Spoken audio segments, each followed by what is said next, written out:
నేనైతే నా భూమి పూలింగ్కి ఇవ్వలేదన్న. ఫస్ట్ ఏం చేశారంటే నా భూమికి వచ్చే వాటర్ లైన్ తీసేశారు, కరెంటు తీసేశారు. సరే పంట పోతే పోయింది, భూమి ఉంటుంది అని చెప్పి మేము అయినా కూడా ఇవ్వలేదు.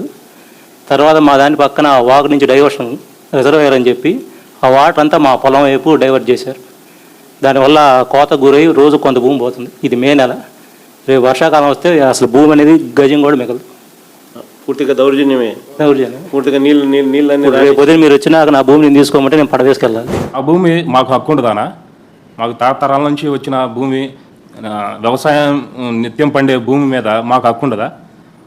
ఎవరైతే ల్యాండ్ పూలింగ్ స్కీమ్కి వ్యతిరేకంగా ఉన్నారో ఆ రైతులు పొలాల్లో గుండా రోడ్లు, బఫర్ జోన్ అని చెప్పి మా పొలం అంచుకాన 30 అడుగులు లోతు తీసేశారన్న మా చేను పక్కన.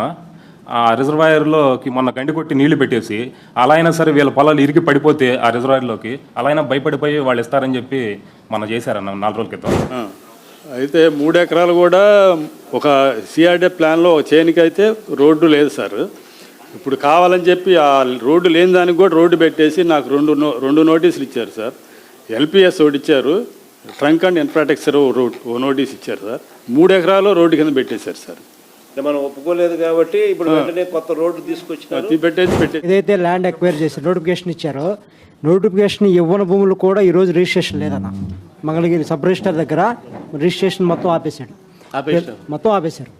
ఏ రోజు పిల్లలకి ఏదన్నా ఇల్నెస్ ఉండి వాళ్ళకి వీలునామా రాసుకొని వాళ్ళ బాగా పంపిణీలు చేసుకుందాం అన్నా కూడా కనీసం విల్లు కూడా రాయడానికి రిజిస్ట్రేషన్ లేదన్న. రిజిస్ట్రేషన్ పూర్తిగా ఆపేశాడు.